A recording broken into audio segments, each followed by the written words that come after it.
Hello gentlemen. Overcooked 2 has reinvented the workplace safety hazard.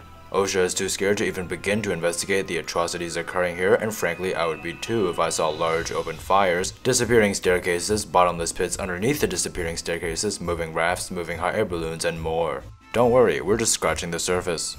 We begin as all stories do, with a legion of undead known as the unbred. I'm pretty sure this is Onion King propaganda and simply an excuse for him to torture us. While we're on the topic of torture, don't forget to subscribe to my channel. This game is meant to be played with 2 people. I have no friends and as such have to, excuse my colloquialism, micromanage the shit out of 2 chefs. Take this level for example, in which I begin by putting nori on a plate, switching to the other chef and chucking tuna across the level, switch again to cook rice, switch again to chop the tuna, switch again to put another piece of nori on another plate, get more rice on plate the tuna and deliver the meal on time, but nope, that is a fucking car, I just got hit by a car, this chef is dead. And we're getting a new one. More important than that, the meal I was going to deliver has also been destroyed. Cooking on its own is already a monumental feat. I need to constantly maximize efficiency by completing as many tasks as possible. There are 2 types of tasks, active and passive. Active tasks require a chef to be actively doing them, effectively putting them out of commission for the duration. They include chopping ingredients and washing dishes. Passive tasks don't require anyone to be there and run on their own. Do keep an eye on them though, as you don't want things to get overcooked. 2. Sorry. In order to succeed, you need to run as many passive tasks as you can safely manage, as well as maximize time spent doing active tasks. This is slightly complicated by the fact that every level has some gimmick that drastically decreases your overall efficiency.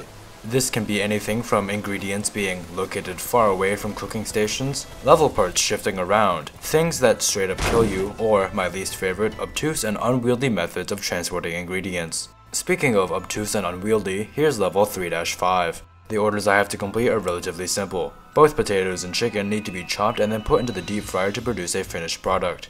Pretty easy, right? Wrong. The kitchen is split into 2 different rafts that each contain the stations needed for different steps in the cooking process. Ingredients, the deep fryer, and the delivery terminal are all located on one raft, while chopping boards and the sink are located on the other.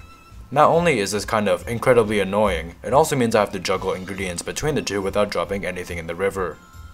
On the rare occasions where the rafts get close enough for me to cross without falling into the river and dying, it's a frantic race to transfer the plates, which can't be thrown, otherwise I'll be unable to serve anything until the rafts shift again. Okay, I've been complaining a lot, but don't get me wrong, I love this game. Not only do I have a million hours in it, which isn't exactly the highest standard considering what I typically spend my time doing, it's actually pretty good. You see, Overcooked 2 is not a cooking game. It's not even a multiplayer game or a party game. Overcooked 2 is a strategy game. The challenge, the skill expression, lies in how much information your brain can process at once and how quickly you can turn that information into an efficiently executed sequence of actions. It starts off relatively simple. All you need to do for the first few levels is read the ticket, chop the right ingredients, plate them, and then deliver them. Then we add complexity.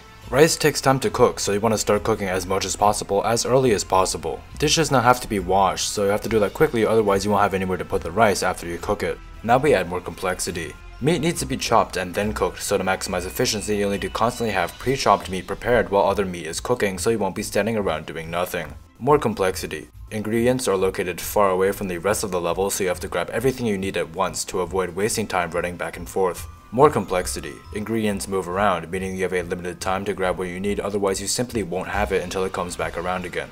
More complexity.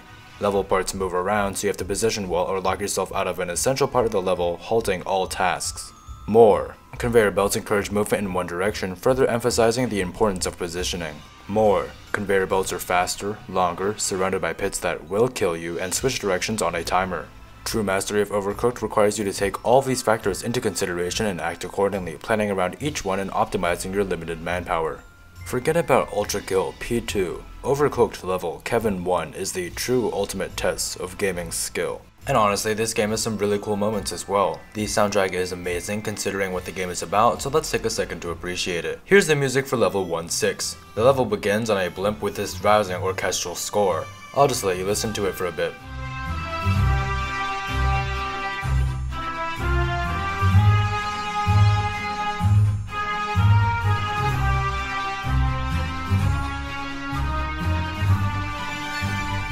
Now, I'm no professional musician, but I'll say some bullshit analysis anyways. You have this energetic, lighthearted main theme occasionally underscored by darker, more serious sections before quickly returning back to its original feel. But now the blimp is caught in a storm and the music shifts, taking these same instruments and playing this.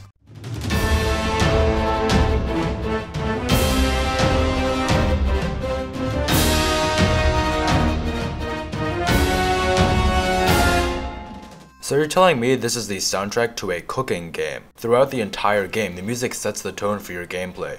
It speeds up when you run low on time, perfectly fits the theme of each level, and in doing so, vastly improves the overall experience. It was made by Ollie Wood, who frankly doesn't get enough recognition for this masterpiece of a soundtrack. Alright, I've ran out of things to say. This video is looking kind of incoherent on paper. I hope it comes together when I edit it. Recently I hit 1,000 subscribers, which is great, even though most of them are degenerates. Do subscribe if you like this video, and more importantly, leave a comment. I read and respond to all of them, plus it helps feed my ego. Also, join my Discord server. It's full of brain-rotted individuals, so you'll fit right in. Link in the description or the comments. That's all for today, folks. Goodbye.